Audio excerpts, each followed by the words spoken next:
Hi friends, welcome to today's video. I just wanted to talk about my birth story with our cute baby girl. This is our third baby, our first girl, and she's just the sweetest. This is baby Layton, and she is actually almost 6 weeks old.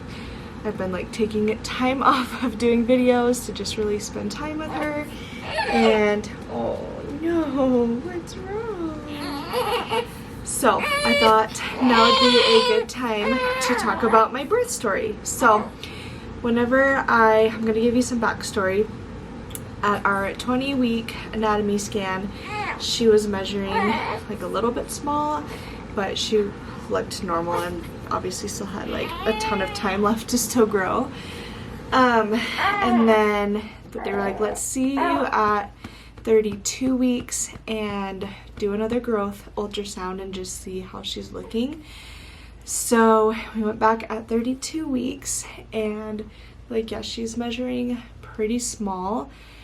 She was measuring like 28 weeks, like pretty behind. And so my doctor said, let's see you again in a few weeks. And I think it was like 36 weeks. And then we'll go from there and see what we need to do. So basically at 32 weeks, she was measuring in like the 4th percentile or 7th percentile, which is considered IUGR, which just means intrauterine growth restriction, I think, which basically your baby just kind of like stops growing, or they're just growing like really slow. So anyway, we went back at 36 weeks and she was measuring like 33 weeks, and even like some parts of her was measuring even smaller. And so they were like, yeah, my doctor was like, let's do an induction. Plus I had like gestational diabetes and high blood pressure and all these things that were just like so crazy. I was getting non-stress tests and ultrasounds done like every single week, and it was just a lot. And so my doctor was like, let's just induce you at 37 weeks exactly. And so that's what we did. So my due date was May 23rd and I got induced on May 2nd. I had at that point had 2 C-sections, and so this time in Utah you're able to try for a vaginal birth after 2 C-sections. So I said, might as well just try it and see what happens. So I called on May 1st and they said, we will call you anytime after 5 a.m. Whenever we get a bed and like nurses are ready and the whole thing, and you can come in. And they're like, we want you to be here like as fast as you can. So I told them we could be there in like 20 minutes because we live pretty close to the hospital. We live like 5 minutes from the hospital, but anyway, gotta get up and get our stuff ready and stuff. So anyway, I set my alarm for 5 a.m. on May 2nd, and the ringer of my phone was so loud at 4:43 in the morning. I was like expecting to like get up at 5 and like do my makeup, do my hair, pack, do the whole thing. But no, they called at 4:43 and were like, see you in 20 minutes. And so we like hopped out of bed. We had gone to bed, like tried to go to bed, but I couldn't fall asleep till after 1 because I was obviously so nervous and excited. And then I woke up at like 4 waiting for the call, just like so nervous that I was gonna miss it. So yeah, we like got no sleep that night. And then, so we got to the hospital at like a little after 5, and let's see here, they checked me. I obviously got changed to like a gown and we got all settled, and they came in and checked me and they were like, yeah, you're like at a 0.5 centimeter. I was like, oh, that's perfect. All my walking and curb walking and drinking all this stuff and doing all this stuff did absolutely nothing. But then I was like, I am only 37 weeks. So I wasn't too surprised, but I was hoping for something. So basically they said, we're gonna start you on the Foley balloon, which if any of you have had that, you know that is like the worst thing ever. So, but I wasn't like dilated enough for them to put in it. So they started me on Pitocin straight away. With whenever you've had C-sections before, you're not allowed to do like the pill that they insert inside you, because if something goes wrong, like they can't stop that. But like Pitocin, they can obviously shut off at any time.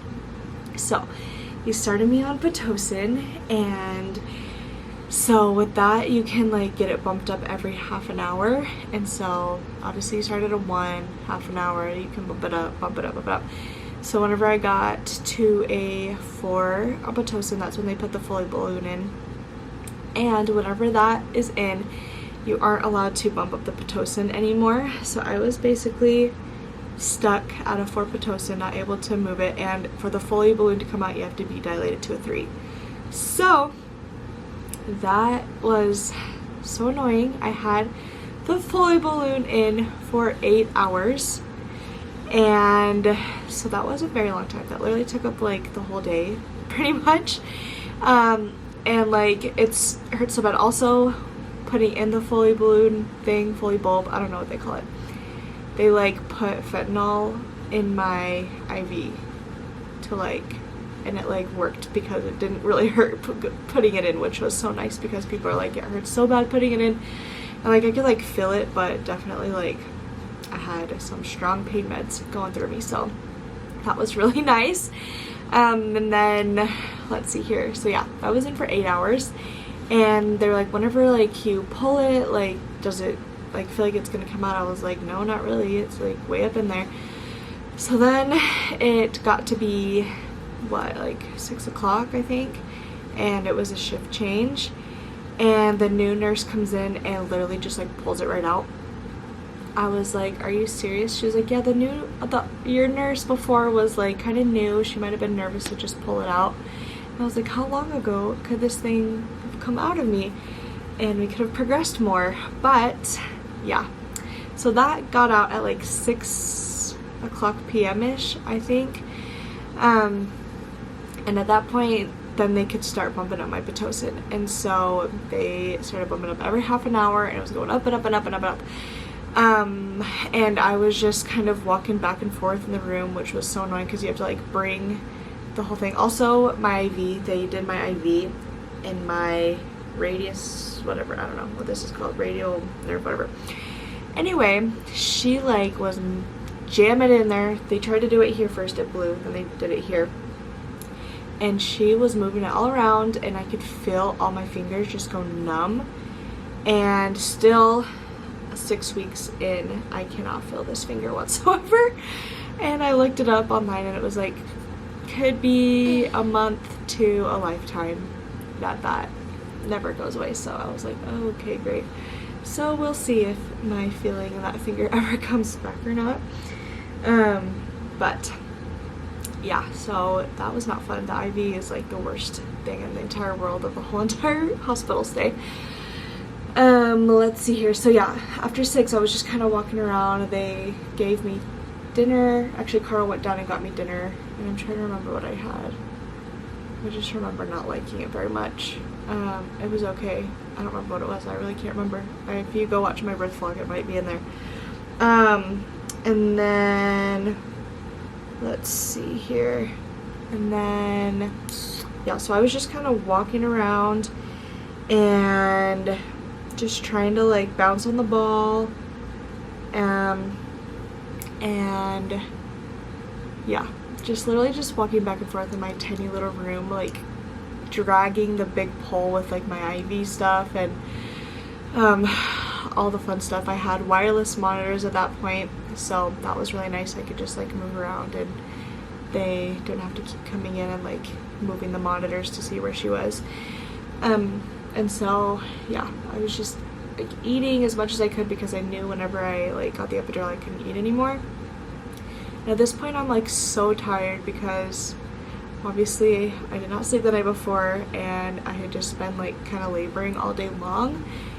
And so she just keeps coming in every half an hour to bump it up, and I'm like, okay, I'm gonna get the epidural. And then I was like, no, it's like not that much pain, like I can still move around and I'm kind of fine. And then I'm just kind of walking around, and relaxing. We're watching movies, we're just like doing the whole thing. And then yeah, we watched like 50 First Dates, and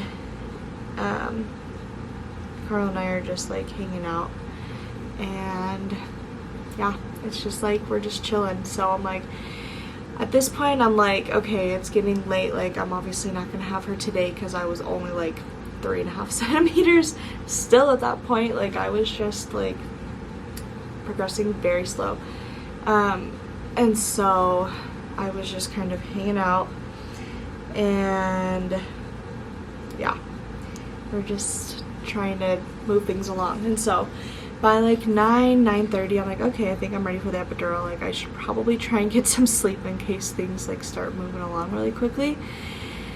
And so around 9:30 I get the epidural, and I'm like, okay, like I could still move my legs really well, I could still like really feel everything. It was just like a little bit numb, and so I was just waiting, and I kept pressing the button. I pressed the button like 6 times, which is kind of a lot.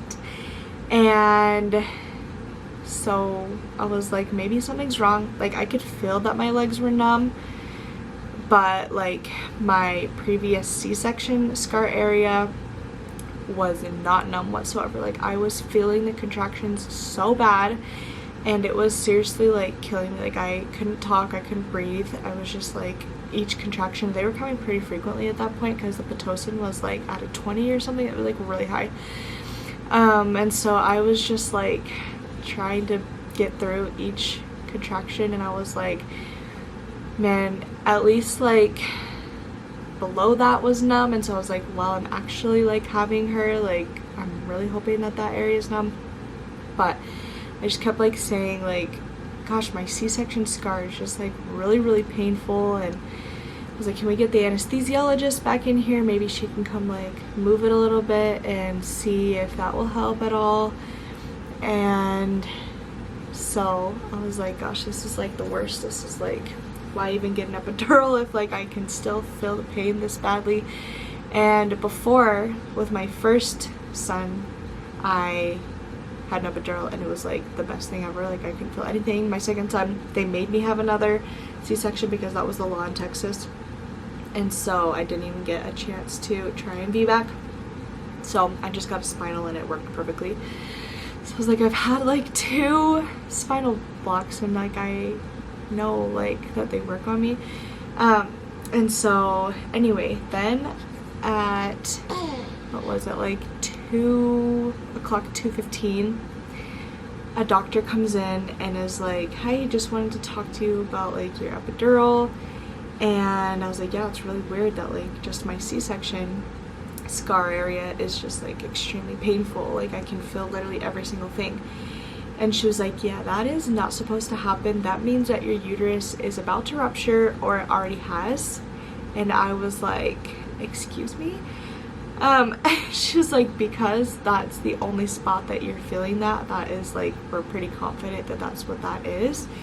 And so I was like, oh my gosh, like this is crazy. And so she was like, so we're gonna go ahead and do another C-section. And so at this point, like the only reason I was like kind of bummed, like for 2 reasons, was because like I had labored all day long, and for it to just end in another C-section, like I could have just scheduled another C-section and just like got it over with so much earlier in the day. And then the other reason is that after 3 C-sections, you're not even allowed to try and VBAC ever again. So I was like, wow, that like really stinks that like I will never like get the like not real birthing experience, because like C-sections are obviously very real, but like it just is different. And I was just like really bummed that I was pretty confident that like it was gonna actually work this time. So I was pretty bummed about that, and so I just kind of sat there crying for a little bit, just like pretty disappointed. But also like leading up to this day, I was even more scared like not to have a C-section, because C-sections are all I've ever known, which is kind of weird. And so like in my mind I was kind of relieved, like okay, like I just get to like just lay there and they'll just rip the baby out of me. And so But at this point, like, I had been up for almost 24 hours and I was just exhausted.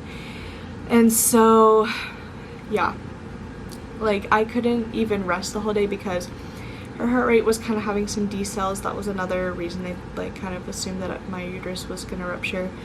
And they were, like, moving me around with a peanut ball. Like, I was on my stomach, I was, like, up on my knees, I was on my sides, I was, like, everywhere. And so I was not able to sleep. I was so tired. And so at this point I was just, like, relieved, like, okay, let's just, like, get it over with, kind of. And so they're like, yeah, let's go back. We'll go back at 2:30. So it was only, like, 10 minutes after the doctor left that I was, like, already back in the C-section room where they were setting everything up. And at this hospital, it's a teaching hospital, and so there were students in there. There was just, like, a lot of people, and I was just like, oh my gosh, this is so crazy. I'm, like, trying not to fall asleep. I'm trying not to throw up because it's just a lot whenever you have a C-section, if you know. So anyway, they get back there, and the anesthesiologist, she was so sweet. She was, like, taking a little, they, like, take this really pokey thing, and she's, like, pressing it down my stomach. She's like, do you feel that? And tell me when you, like, can feel it really pokey. And I'm like, I feel it there. She's like, okay, we need to put more medicine. They kind of turn my bed upside down so it would all rush up a little bit. So that's all just crazy. I'm like, please, like, do not let me feel this, because obviously, like, I could feel my C-section scar with my epidural. So I was like, please give me whatever you need to like, numb that area, because it was seriously so painful. And so anyway, she finally got me all numb. And if you know, a C-section, like, it takes them like 5 minutes or less to, like, get the baby out. It's seriously so fast, but then it takes forever for them to sew you all up. So she was born at 2:39. So if you remember, we got back there at like 2:30, and she was like, they got me on the bed, they got me numb, they got me cut, and they got her out in like 9 minutes. Like, it was so fast. And then obviously, like, they're taking pictures, they're like, oh, she's the cutest thing ever. And then they put her on my chest finally after everything's good. So she was born at 2:39. She was 5 pounds 7 ounces, and she was 19 inches long. So she's just a little girl, just a tiny little shrimp. And so then, yeah, they just started cleaning her up. They finally put her on my chest, and I'm just laying there, and I'm like, are they almost done? Because I literally, like, they have oxygen on me because I'm, like, falling asleep. I'm, like, trying not to throw up because they are, like, obviously in your stomach. They're digging around, they're tugging, they're pulling, they're teaching students how to do this. And I am, like, trying to stay alive. Like, I'm, like, fighting for my life because I am just, like, feeling so bad at that time. But anyway, she's on my chest, and I'm just trying to focus on her little face and how cute she is, and I'm just trying to talk to Carl, and I'm just, like, trying to stay alive. And I'm like, are they almost done? They're like, oh yeah, almost done, like 30 more minutes. And I'm like, 30 minutes is like a long time when you're, like, literally trying to, like, stay alive. And so I was like, okay.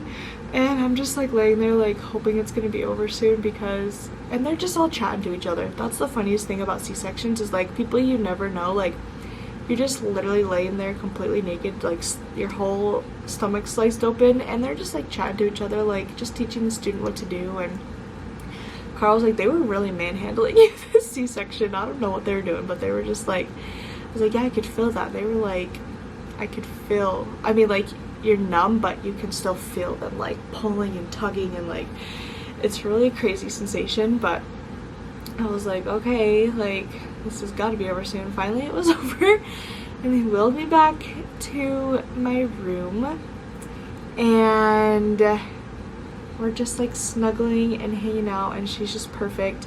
My first son, they took immediately to the NICU because he had a pneumothorax, which means your lung collapsed, and he was there for 9 days. And then my second son, we had him for, like, a few hours in our room before they took him to the NICU. And so I was like, please just, like, let her be fine and don't take her to the NICU or anywhere. And they started taking her blood sugars, and they were, like, so low. And so they kept giving her gel, and they're like, if she can't get her blood sugars up, we're gonna have to take her to the NICU. And I was like, that is not happening. And so anyway, she like kept failing, and they're like, she needs to get 3 in a row of like over, I don't even remember what the number was, like, oh gosh, I wish I could remember, like over 70 or over 50. I think it was over like 50 or something, and she was like 45, like 30 something. And so I was like, this is the worst thing ever. So then a lactation consultant came in, and it was like the coolest thing ever. She was like, just to get her blood sugar and calories up, like, let's just give her formula.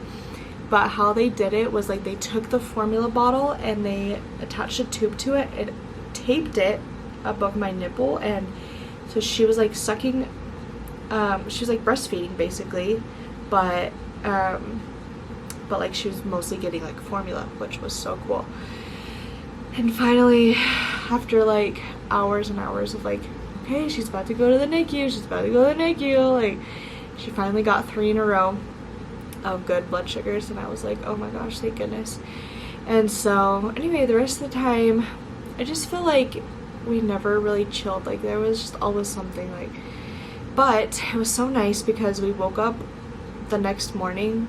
So 2:39, she was born on Friday, and then Saturday morning we woke up and they were like, do you want to go home today? And I was like, that is crazy, because with my other 2 C-sections we were in the hospital for like 3 days.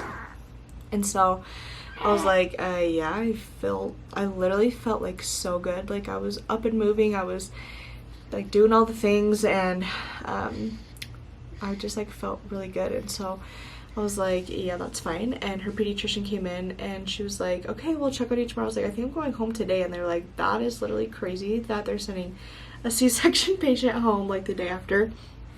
But I was like, yeah, I feel fine. So anyway, we kind of just spent that whole day in the hospital just like waiting to get discharged, and she was just, then Saturday, like, she was off formula, she was doing really good. She was just, we were just hanging out. She got a bath, we were just literally just chilling in there. But yeah, I just like was ready to be home, and which hasn't happened in the past. Like, I've always just kind of like wanted to be in the hospital, but this hospital was honestly crazy. Like, they have students coming in, they have like all these things happening, and I was like, I just really want to go home and sleep. And so that was really nice. We got home at like 6 or 7 p.m. I think, and my mom had made us dinner, and it was just so nice to be home and with the boys, and they were all obsessed with her. So that is kind of my crazy birth story. I'm sure I forgot a lot,